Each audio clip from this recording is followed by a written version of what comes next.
दुनिया में कई कहानियाँ हैं जो लोगों को प्रेरित करती है, लेकिन कुछ कहानियाँ ऐसी होती है आंखों में आंसू ला देती है, आंखों में आंसू ला देती है। आज मैं आपको प्रिया शर्मा की कहानी सुनाने जा रहा हूँ। एक ऐसी लड़की की जिसने गरीबी की मिट्टी में खड़े होकर सपनों को हवा देकर और हर संभव मुश्किल को चीरकर अंततः भारतीय प्रशासनिक सेवा की गरिमामयी वर्दी पहनी। यह कहानी नहीं है किसी फिल्मी कहानीकार की, यह कहानी है सच्ची यथार्थ की। प्रिया का जन्म राजस्थान के एक छोटे से गांव में हुआ, जहां धूप में चमकती फसलें थी, लेकिन पानी की किल्लत हर घर की चुनौती थी।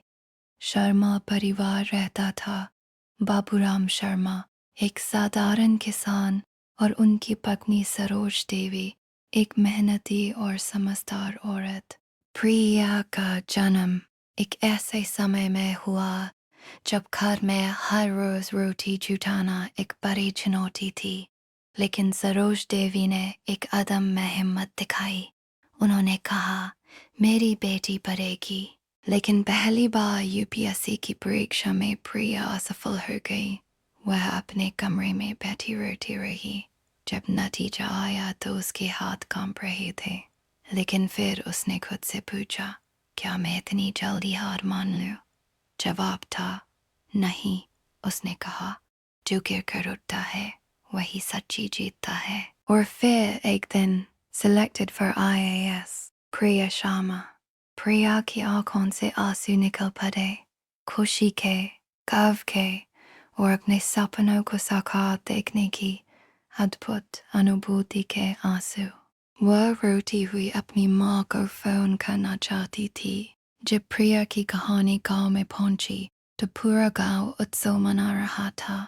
लोग तोहफे देने आए और बाबूराम शर्मा, वो किसान जो अपनी बेटी को पढ़ाने के खिलाफ थे, वो आदमी अब गर्व से सीना फैलाए खड़ा था। प्रिया की कहानी आज लाखों लोगों तक पहुंची है। एक पत्र में एक लड़की ने लिखा, प्रिया दीदी, आप मेरे लिए प्रेरणा है। प्रिया ने जवाब दिया, बिटिया याद रखना, एक मेहनती लड़की की कोई सीमा नहीं होती।